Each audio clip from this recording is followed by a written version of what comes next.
Jau 8 kartą sostinės Kalvijos ir Pasakos kino teatrų ekranuose bus rodomi dokumentiniai filmai iš viso pasaulio.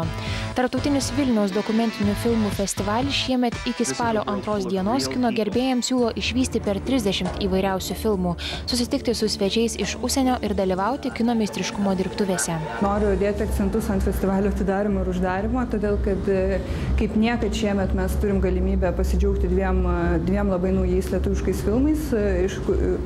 Vienas iš jų yra premjera, visiškai niekam dar nebus matytas Audriaus Stonio filmas Raminas.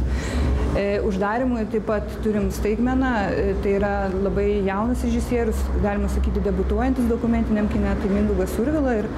Jis padarė filmą apie šiukšlyno žmonės, kuris vadinasi Stebuklų laukas. Norėčiau pažymėti specialiai mūsų programą, nes kiekvienais metais mes galvojam apie kokią nors temą, kuria būtų apjungti filmai tam tikroje programoje. Ir šiemet mes sugalvojom, kad tą specialią temą skirsime nerealybės dokumentikai. Tai yra labai įdomi rinktinė filmų, kurie vienaip ar kitaip šneka arba kalba arba vaizduoja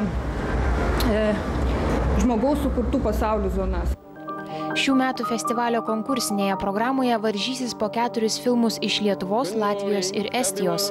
Dokumentinių filmų festivalio rengėjai tiki, kad toks festivalis turėtų paneigti susiformavusį stereotipą apie dokumentinį kiną, kad jis nuobodus, pilnas kalbančių galvų ar vien gamtos vaizdų. Festivalio šūkis "Mes esame dokumentika" žmonėms sieks priminti, kad visi galime tapti kino kūrėjais, net manydami, kad esame pasyvūs gyvenimo stebėtojai, vieną dieną galime tapti dokumentinio filmo herojais.